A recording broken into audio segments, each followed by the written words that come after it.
Hello students, welcome to YouTube channel. आज हम start करने वाले हैं the rise of nationalism in Europe. ठीक है, बहुत ही इंपॉर्टेंट चैप्टर है, बहुत ही लेंथी चैप्टर है, बट मैं ट्राई करूंगा इसको सबक करने की, जितना पूछा जाता है एग्जाम में उतना ही बताने की, क्योंकि अगर ज्यादा पढ़ने की कोशिश करोगे तो बहुत डीप बैकग्राउंड है इसके। ठीक है, बहुत ही हिस्टोरिकल बैकग्राउंड में काफी घुसना पड़ेगा आपको 17वीं सेंचुरी में जाना पड़ेगा, काफी सारी चीजें समझनी पड़ेगी। ठीक है, तो इतना कोई ज्यादा हमें जरूरत नहीं है, बस यहीं पे हम बस इसी पे स्टिक रहेंगे और ज्यादा से ज्यादा ट्राई करेंगे आपको पूरे तरीके से एक्सप्लेन करने की, बोर्ड में जितने क्वेश्चन आते हैं समझाने की। But before we go on the French revolution, मैं आपको एक सीरीज बताने वाला हूं। इस सीरीज को याद रखिएगा। लास्ट वीडियो के अंदर मैंने आपको बताया था कि जो फ्रेडरिक सोरियन ने 1848 के अंदर, ठीक है, 1848 के अंदर 4 पिक्चर्स बनाई थी। उसमें जो पहली पिक्चर थी the dream of world wide democratic and social Republic, उसके अंदर चीजें जो हैं, जो पिक्चर के अंदर चीजें हैं, ठीक है, वो कुछ रिप्रेजेंट कर रही हैं। वो स्टैचू, ब्रोकन चेन, ठीक है, वो फेटर्निटी ऊपर लिखा रहना, ये सारी चीजें कुछ सिंबलाइज कर रही है, कुछ चीजें बता रही है, कुछ रिप्रेजेंट कर रही हैं। तो लास्ट वीडियो के अंदर वो चीजें एक्सप्लेन की है। बट अगर आप ध्यान से देखोगे तो कुछ कंट्री के लोग हैं, ठीक है, कुछ कंट्री के लोग हैं जो स्टैचू को पास करते हुए जा रहे हैं, होमेज पे करते हुए जा रहे हैं। होमेज का मतलब मैंने लास्ट वीडियो के अंदर बताया था, बेसिकली रिस्पेक्ट पे करना। ठीक है, तो वो आगे बढ़ रहे हैं। तो उससे पहले भी कुछ कंट्रियां हैं, तो उसी का सीरीज बताने वाला हूं मैं। वो सीरीज क्यों याद रखना है, देखो उसी सीरीज के अकॉर्डिंग ही नेशन स्टेट का फॉर्मेशन हुआ है। तो आइए आपको समझाता हूं वो series. But before we go on the series, उस वीडियो को देखना मत भूलना, उसके अंदर काफी सारी चीजें हैं, आपको अच्छे से समझ में आएगा। आज मैं आपको फ्रेंच रिवॉल्यूशन समझाऊंगा। बट एक बात याद रखना, मैं आपको सारे टीचर्स के तरीके ये नहीं बोलूंगा कि बेटा जब क्लास 9th वाला लेक्चर देख लो फिर यहाँ आओ। मैं आपको काफी अच्छे तरीके से जो जो इंपॉर्टेंट है वही समझा दूंगा। ठीक है, कोई बात नहीं। So student, my name is Anshuman Mishra and let's begin with our today's video. So first of all, इस सीरीज को याद करिए, ठीक है। यूएस,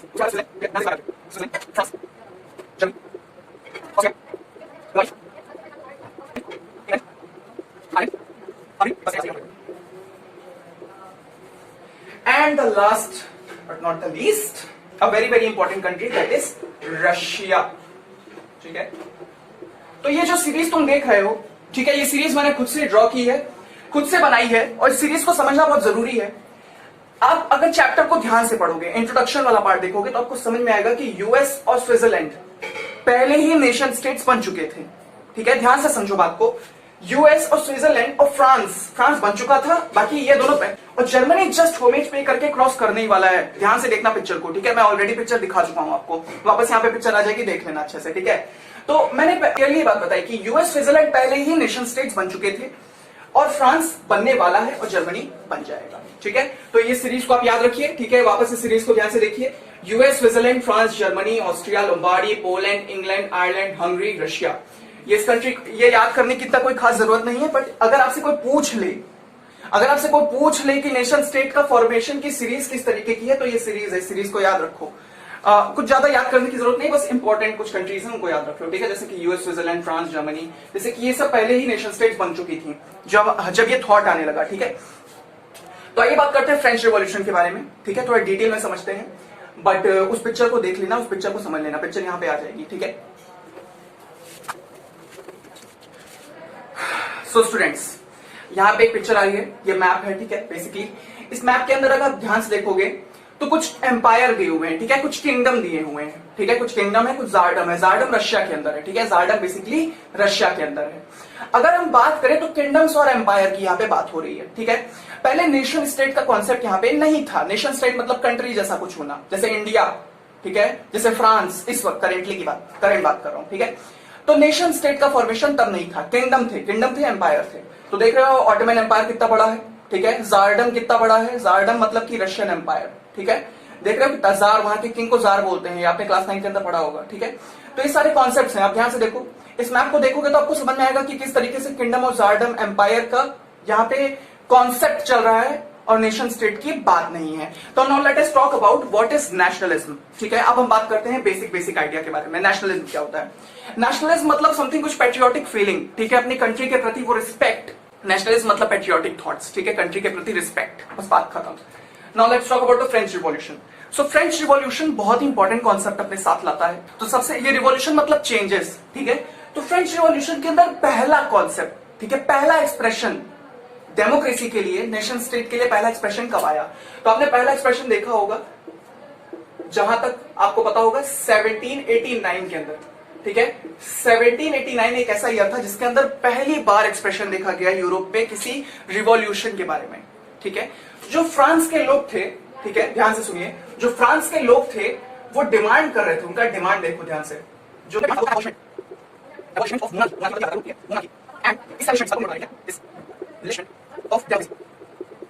ये ना देखो, फ्रांस के लोग थे जो बहुत ऊब गए थे, ठीक है।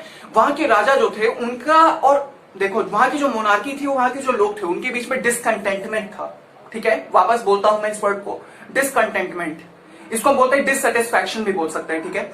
मतलब मोनार्की से लोग खुश नहीं थे बिल्कुल भी। ऑफ कोर्स यार, राजा के रूल से बहुत लोग नहीं खुश होंगे, क्यों? क्योंकि वहां पे कई 3 स्टेट्स के अंदर डिवीजन था, ठीक है। क्लर्गी, नोबलमैन, याद होगा आपको, क्लर्गी, नोबलमैन, और कौन कौन, और पीजेंट्स, ठीक है। ये डिवीजन आपको याद होगा। तो बेसिकली ये डिवीजन के अंदर काफी सारी ऐसी प्रॉब्लम्स थी जो लोग केवल थर्ड स्टेट को झेलनी पड़ती थी, ठीक है। टैक्स पे करना, ठीक है, जितनी प्रॉब्लम्स है सब उन्हीं के साथ थी। तो ये एक तरीके, ऐसा यही रीजन नहीं है, ठीक है, बहुत सारी रीजन है, इसीलिए कह रहा हूं ना, ज्यादा घुसने की जरूरत नहीं है, ठीक है। जितना जितना इंपॉर्टेंट पॉइंट आता है उससे ही नोट करो, ज्यादा घुसने की जरूरत नहीं है, ठीक है। ऐसे बहुत सारी प्रॉब्लम थी जिसके थ्रू मोनार्की से लोगों को प्रॉब्लम हो गई थी, चिढ़ हो गई थी यार, बहुत खराब है ये, ठीक है। तो इसीलिए उन्होंने क्या किया, उन्होंने डिमांड किया एबॉलिशमेंट ऑफ मोनार्की, मोनार्की को खत्म करना और डेमोक्रेसी को लाना। इसके लिए काफी सारे बवाल भी हुए, ठीक है। आपने काफी सारी चीजें देखी होंगी। French revolution chapter number 1 class 9 के अंदर आपने चैप्टर पढ़ा होगा, फ्रेंच रिवॉल्यूशन के अंदर, कि वहां भी देख रहे थे किस तरीके की प्रॉब्लम हो रही थी, झगड़े बवाल हो रहे थे, ठीक है। और मोनार्की को कोई लेना देना ही नहीं था लोगों से। तो एक डिससेटिस्फैक्शन था, एक प्रॉब्लम थी, ठीक है, एक डिसकंटेंटमेंट था पब्लिक और मोनार्की के बीच में। तो इस डिसकंटेंटमेंट को देखते हुए लोगों ने डिमांड कर दिया abolishment of monarchy and establishment of democracy, ठीक है। तो ये बहुत इंपॉर्टेंट पॉइंट है यहाँ पर, इसको आप नोट कर लीजिए, ठीक है। पहला एक्सप्रेशन यूरोप में, ठीक है, पूरे के पूरे यूरोप में, पूरे के पूरे यूरोप में ये पहला, ये फर्स्ट एक्सप्रेशन था, ठीक है। पूरे के पूरे यूरोप में ये पहला एक्सप्रेशन था नेशनलिज्म, नेशन स्टेट का कॉन्सेप्ट लाना, ठीक है। इन्फ्लुएंस है यूरोप के अंदर, काफी अच्छा इन्फ्लुएंस है, ठीक है, क्योंकि पहली बार रिवॉल्यूशन या पहली बार कुछ, हिस्ट्री का काफी अच्छा यहाँ पे रोल है, ठीक है। काफी सारे ऐसे कॉन्सेप्ट्स हैं हिस्ट्री के अंदर जो आप यहीं से पढ़ते हो, फ्रांस से, ठीक है। काफी सारे एग्जाम्पल्स भी हैं। डेमोक्रेसी का पहला सेटअप, ठीक है, रिवॉल्यूशन से ही तो सेटअप बना। तो बेसिकली ये हमें समझ में आता है कि फ्रांस एक बहुत बेस्ट एग्जाम्पल है, ठीक है। यहाँ पे लोगों ने काफी स्ट्रगल किया, ठीक है, ताकि वो अपने कंट्री के अंदर डेमोक्रेसी ला सके। तो ये काफी परफेक्ट एग्जांपल है डेमोक्रेसी का, ठीक है। इसलिए आपको हिस्ट्री में काफी डिटेल दी जाती है। तो पूरे के पूरे यूरोप के अंदर ये पहला एक्सप्रेशन था कि किसी ने रिवॉल्यूशन करके नेशन स्टेट का ऐसा कोई कॉन्सेप्ट, डेमोक्रेसी का कोई कॉन्सेप्ट लाया हो, ठीक है। किस ईयर के अंदर, 1789 के अंदर। तो ये सारे पॉइंट्स है जिन्हें आपको खट सकने नोट्स के अंदर उतारना है। आइए चलते हैं नेक्स्ट कॉन्सेप्ट के ऊपर, ठीक है। तो जब भी कभी नेशनलिज्म का आइडिया आएगा, नेशन स्टेट का आइडिया आएगा, रिवॉल्यूशन होगा, तो काफी सारे चेंजेस होंगे। डेफिनेटली आपको इतना पता ही होगा, काफी सारे चेंजेस होंगे, एंड डेफिनेटली काफी सारे चेंजेस हुए हैं। तो आइए इन चेंजेस को डिस्कस करते हैं। तो ला पार्टिया, ठीक है, ये वर्ड यूज होता है, ठीक है, ये वर्ड उन लोगों ने खुद से क्रिएट किया। इसका मतलब होता है द फादरलैंड, ठीक है, इसका मतलब होता है फादरलैंड, ठीक है, फादरलैंड। और ला सिटियन का मतलब होता है सिटीजन, ठीक है, सॉरी, सिटीजन, ऑलराइट, ठीक है। इसका मतलब होता है फादरलैंड, इसका मतलब होता है सिटीजन, ठीक है। तो बेसिकली उन्होंने ऐसा कहा कि ये जो कंट्री है फ्रांस, ये हमारा फादरलैंड है, ठीक है, भगवान है हमारे लिए, फादरलैंड है, हम यहाँ पे रहते हैं। डेफिनेटली जैसे हम कहते हैं, ठीक है, भारत माता, ठीक है, काफी रिस्पेक्ट देते हैं। तो उसी तरीके उन्होंने फ्रांस को रिस्पेक्ट दिया, उन्होंने कहा ये फादरलैंड है और हम यहाँ के सिटीजन हैं, ठीक है। उन्होंने बेसिकली इसके थ्रू ये बताने की कोशिश की कि वो लोग कितना यूनाइटेड हैं और नेशनलिज्म का आइडिया वो किस तरीके अपने यहाँ स्टैब्लिश करने वाले हैं, ठीक है। तो ये पहला कह सकते हैं एक तरीके से चेंज था, ऑलराइट। मोनार्क, अच्छा मैं तुम्हें एक बात बताता हूं, ठीक है, नेशनलिज्म पहले क्यों नहीं हो पाता, ठीक है, पहले क्यों नहीं हो पाया 18th सेंचुरी के अंदर, 17th सेंचुरी के अंदर, ठीक है, 17th सेंचुरी नहीं, बेसिकली 17th सेंचुरी से पहले कुछ भी नहीं था, ठीक है। नेशनलिज्म का आइडिया, नेशन स्टेट, ये सब की बात नहीं होती थी यूरोप के अंदर, खास करके यूरोप की अगर हम बात करें तो। ये कैसे हुआ, देखो मैं एक्स्ट्रा भी पॉइंट बताते रहता हूं बीच में, तो ध्यान से सुनो। देखो, अगर किसी भी कंट्री में लोग लिटरेट नहीं होंगे, ठीक है, लिटरेट नहीं होंगे, तो वो फॉरेन की आइडिया, अब्रॉड की आइडिया अपने कंट्री में कैसे स्टैब्लिश कर, पहली बात तो वो सोच ही नहीं पाएंगे उतनी दूर की, उतनी दूर का वो सोच ही नहीं सकते। अगर आप किसी भी इलिटरेट से पूछते हो किसी चीज के बारे में, तो क्या वो किसी चीज को अच्छे से एक्सप्लेन कर सकता है, क्या वो किसी चीज पे एम्फसाइज कर सकता है, ठीक है। स्किल की बात नहीं कर रहा मैं, ठीक है, कोई दूसरी चीज में बात कर रहा हूं, ठीक है। अगर मैं एजुकेशनल कॉन्सेप्ट की बात करूं, ठीक है। तो लोग जो थे वो इतने लिटरेट नहीं थे, ठीक है। मिडिल क्लास आई है बाद में, अभी पता चलेगा आपको, लिबरलिज्म का थॉट, जो मिडिल क्लास आई है, ठीक है। मिडिल क्लास एजुकेटेड क्लास कही जाती है उस वक्त, ठीक है। अभी सब एजुकेटेड क्लास है। तो बेसिकली ये समझ में आया कि वो लोग ने आइडिया लाया, ठीक है, वो लोग नेशनलिज्म का थॉट लाए। तो जब तक लिटरेट नहीं होगा तो तब तक नेशनलिज्म का थॉट तो आना भूल जाओ, ठीक है। डेमोक्रेसी का थॉट नहीं आ सकता, ठीक है। मोनार्क के वक्त मोस्टली लोग इलिटरेट थे, ठीक है, उन्हें अपने राइट्स के बारे में नहीं पता था, ठीक है। लिटरेसी का मतलब यही होता है बेसिकली, वो राइट्स के बारे में समझाता है इंसान को, ठीक है। नाउ लेट्स टॉक अबाउट, देखो मोनार्की की जो पार थी, ठीक है, जो मोनार्क की पार थी, इस पार को उठा के दे दिया गया कॉमन लोगों के हाथ में, ठीक है, हम और आप जैसे लोगों के हाथ में। उनकी पावर उठाई गई और कॉमन लोगों के हाथ में दे दी गई पावर, ठीक है। पावर बहुत इंपॉर्टेंट। नए फ्लैग बने, ठीक है, नए फ्लैग बने, नेशनल एंथम बना नया, ठीक है। फ्रांस का फ्लैग देखा है? फ्रांस का फ्लैग देखा है आपने? ध्यान से देखिएगा, फ्रांस का फ्लैग बहुत इंपॉर्टेंट है। फ्रांस का फ्लैग ये यहाँ पे आ गया होगी पिक्चर, ठीक है, यहाँ पे पिक्चर है, इसको ध्यान से देखिए। तो ये फ्रांस का फ्लैग है, डिजाइन हो, काफी सारे चेंजेस भी होते रहता है, ठीक है, फ्लैग में, और वो विद द टाइम होते हैं, ठीक है, विद द टाइम। जैसे टाइम बढ़ता जाता है लोग सोचते हैं कि यार और भी चेंजेस हो सकते हैं, और भी इसको एनहांस किया जा सकता है, तो डेफिनेटली वो करते हैं, ठीक है। न्यू फ्लैग, बेसिकली ये सारी चीजें, फ्लैग वैग बनाने की क्या जरूरत है यार? फ्लैग बनाने की क्या जरूरत है, ठीक है। नेशनल एंथम बनाने की क्या जरूरत है? ओथ लेने की क्या जरूरत है, ठीक है। नई नेशनल लैंग्वेज बनाने की क्या? देखो ये चीजों को यूनाइट करती है, ठीक है, काफी सारी चेंजेस लाती है, नेशनलिज्म लाती है, ठीक है, लोगों को एक साथ लाती है, एकजुट लाती है कि हाँ ये इस कंट्री के लोग हैं, ठीक है, ये इस कंट्री के लोग हैं। हम इंडियन क्यों कहे जाते हैं? क्योंकि हम इस कंट्री के लोग हैं, ठीक है। हमें बाउंड किया गया कि हम इसी कंट्री के, हमें बेसिकली बाउंड्री बनाई गई कि ये कंट्री है, इसका ये फ्लैग है, इसका ये नेशनल एंथम है, एंड बेसिकली कलेक्शन है, ठीक है। एक किसी कंट्री के अंदर एक ही लैंग्वेज नहीं होती, बहुत सारी लैंग्वेज होती है। इंडिया की बात करें तो कितनी सारी लैंग्वेज है, ठीक है। वैसे फ्रांस के अंदर भी लैंग्वेज नहीं होगी, बट फ्रांस ने इसको अपनी नेशनल लैंग्वेज बना ली, फ्रांस को, ठीक है। फ्रेंच को अपनी नेशनल लैंग्वेज बना ली। ओथ ली गई, ठीक है, कई सारी ओथ ली गई, ठीक है। ओथ मतलब क्या होती है? प्रतिज्ञा, ठीक है। आई होप सो आपको इतना पता ही होगा। और नेशनल एंथम डिजाइन किए गए, ठीक है, नेशनल एंथम जैसे हमारे यहाँ पर है, ठीक है, नेशनल एंथम्स। उसी तरीके नेशनल एंथम बेसिकली लोगों के अंदर कंट्री की मतलब पैट्रियोटिक भावनाएं जगाते हैं, ठीक है, यूनिटी बनाने के लिए होते हैं, यूनाइटेड रखने के लिए होते हैं। स्टेट जनरल को इलेक्ट किया गया बाय कॉमन पीपल, ठीक है, कॉमन लोग, ठीक है, कॉमन पीपल। पहले आपको पता होगा स्टेट जनरल कॉमन लोग तो डिसाइड नहीं करते थे, मोनार्क डिसाइड करती थी, ठीक है। मोनार्क सारी चीजें डिसाइड करेगी कि कौन रहेगा इलेक्टेड जनरल, क्या सारी चीजें हैं, किस तरीके सुप्रीम कोर्ट वर्क करेगा, क्या होगा, किस तरीके, ठीक है। But when it is shifted to common people, ठीक है, when the monarch is shifted to common people, the power is given to the common people, so all things changes to from monarch to common people. So common people decided the state generals, ठीक है। ये बहुत important point है, ठीक है, इस पे आप मैं स्टार मार दे रहा हूं, आप इसको ले लो, ये सारे पॉइंट्स को पहले तो आप नोट कर लो। फिर बात करते हैं internal custom duties were abolished, ठीक है।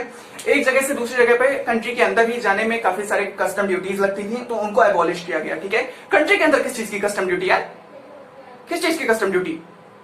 मैं यहाँ उत्तर प्रदेश से गुजरात के अंदर कुछ चीज लेके जाऊं तो उस पर कस्टम ड्यूटी लगेगी? कस्टम ड्यूटी नहीं लगनी चाहिए, ठीक है। Custom duty basically foreign trade के लिए होती है, ठीक है, एक कंट्री से दूसरी कंट्री पे समझ में आता है, but with in the country there should be no custom duties. So custom duties were abolished in the internal custom duties were abolished. All right, so this is an important point.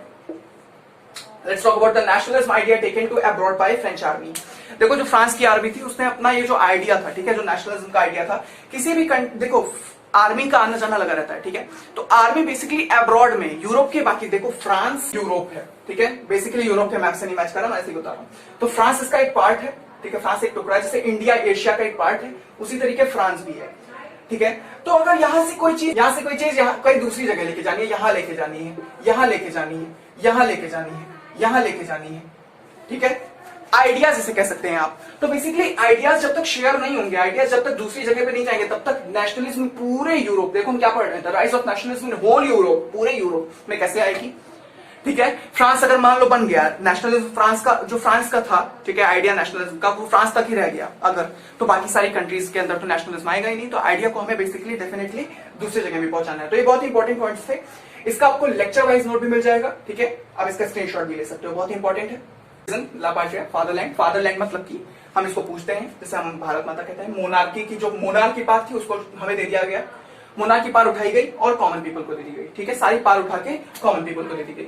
और new flag design हुए, French को national language बना दिया गया, ठीक है, oath ली गई, नेशनल एंथम प्रिपेयर किया गया, state general way elected by common people के स्टेट जनरल इलेक्ट करने लगे, ठीक है। पहले मोनार्की ऐसा करती थी, बट अभी कॉमन लोग करने लगे। क्यों? क्योंकि पार हो गई शिफ्ट। ये पॉइंट को आपको याद रखना है, ठीक है। इसी से सब मैं पता है रटवाने के मूड में नहीं हूं, रटवाऊंगा बिल्कुल नहीं कि ये सब रट लो। मैं आपको चीजें समझा रहा हूं, एक दूसरे से चीजों को रिलेट करने की कोशिश कर रहा हूं ताकि आप समझ सको। जैसे यहाँ पे देखो, state general elected by common people, तो यहाँ पे एक और पॉइंट ऐड करो, ठीक है। जो नेशनल असेंबली थी उसको रीनेम किया गया, ठीक है, नेम भी चेंज किए गए हैं, ठीक है। कई सारे, जब रिवॉल्यूशन होते थे कई सारे चेंजेस आते हैं, ठीक है। तो उसी में एक ये भी चेंज था कि बेसिकली जो हमारी जो इनकी नेशनल असेंबली थी, फ्रांस की नेशनल असेंबली थी, उसे भी इन्होंने उसका नाम चेंज कर दिया। बाकी state general elected by common people, क्योंकि power has been shifted from monarch to common people. New flag design हुए, फ्रेंच को नेशनल लैंग्वेज बना दिया गया, ओथ ली गई, नेशनल एंथम बने, इंटरनल कस्टम ड्यूटी को अबॉलिश कर दिया गया। नेशनलिज्म का जो आइडिया था वो फ्रांस से दूसरी countries like Germany, Austria, Hungary, Russia, Ottoman, ठीक है, सारी चीजें, ग्रीस, बहुत जगह पे लेकर गई। कौन लेकर गए? ठीक है, कौन लेकर गया? कौन इस आइडिया को वहां तक पहुंचाया? French army. सो 1789 के अंदर हमने पहला एक्सप्रेशन देखा, ठीक है। फ्रांस में जो फ्रेंच रिवॉल्यूशन हुआ वो पूरे यूरोप में काफी सारे चेंजेस, काफी सारी डिफरेंट आइडियाज लाया लोगों के बीच में। क्यों? क्योंकि फ्रेंच आर्मी जो थी वो दूसरे कंट्री तक वो आइडिया पहुंचाई, ठीक है, डेमोक्रेसी का, ठीक है, नेशनलिज्म का। बट एक प्रॉब्लम जो सबसे बड़ी थी कि जो फ्रांस की खुशी है ज्यादा देर तक नहीं चलेगी, ठीक है, बहुत देर तक नहीं चलेगी। डेमोक्रेसी का जो आइडिया है क्रश कर दिया जाएगा अल्टीमेटली, और क्रश होगा one of the greatest, you can say one of Napoleon से ये पूरी की पूरी जो डेमोक्रेसी है पूरा क्रश हो जाएगी, ठीक है, पूरे तरीके से खत्म हो जाएगी। अभी हम देख रहे हैं किस तरीके होगा, but before I talk about this, बहुत सारे प्रॉब्लम्स थे, ठीक है। तुमने देखा होगा कि क्लब्स बने, क्लब्स थे, जैकोबियन क्लब, ठीक है, बहुत सारी चीजें थी, गुलियोटाइन, वो सब सुने होंगे तुमने, ठीक है। क्लास 9 के अंदर काफी बड़ी, बहुत भयंकर लैंग्वेज में बहुत भयंकर पैराग्राफ दिए हुए थे क्लास 9 के अंदर, तो काफी आपको डिस्टर्ब किया उन्होंने पूरे साल। आज आप क्लास 10 के अंदर आ गए हैं तो वापस आपको थोड़ा डिस्टर्ब करेंगे, but don't you worry about it, उससे हमें कोई मतलब नहीं है। हम थोड़े से, ठीक है, 10 साल का गैप लेंगे, 10 साल का एक सीधा गैप लेंगे और इस गैप को उठा के बाहर निकाल देंगे और फिर हम डायरेक्ट आ जाएंगे नेपोलियन में। तो this is the political part, ठीक है। इसने क्या किया? डेमोक्रेसी को खत्म कर दिया, ठीक है। पॉलिटिकल पार्ट ये कहां सुनते हो तुम? पॉलिटिकल पार्ट तुम सुनते हो डेमोक्रेसी के अंदर, डेमोक्रेसी मोस्टली तो तुम यही सुनते हो ना, पॉलिटिकल पार्ट। तो इसने क्या किया? इसने सीज कर दी पॉलिटिकल पार्ट को और एक नए सेट ऑफ रूल दिए 1804 में, ठीक 5 साल बाद दिया एक कोड। 5 साल बाद इसने एक कोड दिया, एक सेट ऑफ रूल्स दिए, उस रूल को फॉलो करने को कहा। और ये रूल कुछ इस तरीके हैं, ये बहुत इंपॉर्टेंट है, ठीक है, एग्जाम में बहुत आता है, बहुत इंपॉर्टेंट है। यहाँ पे क्वेश्चन बना दे रहा हूं, बहुत आता है, ठीक है, बहुत इंपॉर्टेंट है, इसको ध्यान से पढ़ो। तो इसके कुछ पॉजिटिव पॉइंट्स है, कुछ नेगेटिव है, कुछ पॉजिटिव एस्पेक्ट है, कुछ नेगेटिव एस्पेक्ट है। Let's talk about the positive aspects before we talk about the negative aspects.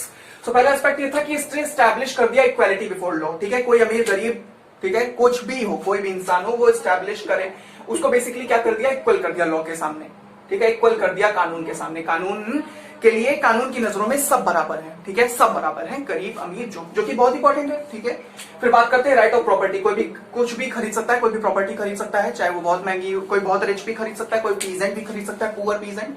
फिर अगर बात करें फ्यूडल सिस्टम एबॉलिश कर दी। फ्यूडल सिस्टम मतलब उस तरीके के सिस्टम, देखो पहले क्या होता था, पहले एक लैंड होता था, मैंने बताया था तुम्हें शायद उसके अंदर, ग्लोबलाइजेशन से पहले पढ़ा है, ठीक है, globalisation impact on Indian agriculture, उससे पहले हमने पढ़ा था कलेक्टिवाइजेशन एंड कंसोलिडेशन वाला पार्ट। तो वहां पे आपने देखा था कि बेसिकली क्या होता था, जमीनदार, एक जमीन होती थी, ठीक है, जमीन पे काफी सारे फार्मर वर्क करते थे, स्लेव की तरीके, गुलाम की तरीके, तो वहीं से ये सब निकल के आता है। ये दोनों चीज गुलाम से रिलेटेड, ये दोनों चीजें एक दूसरे से रिलेटेड है, ठीक है, this both things are related with each other.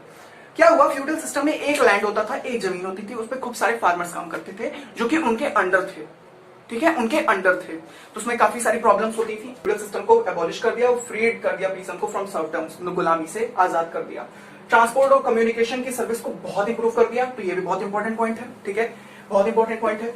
किसने, अगर मान लीजिए आपसे एग्जाम में पूछ ले, ठीक है, who improve the transport and communication during 1799, सो आप आंसर मारोगे नेपोलियन, या आप डाल सकते हो 1804, कुछ भी आ सकता है, ऐसे टाइप के क्वेश्चन बनेंगे, ठीक है।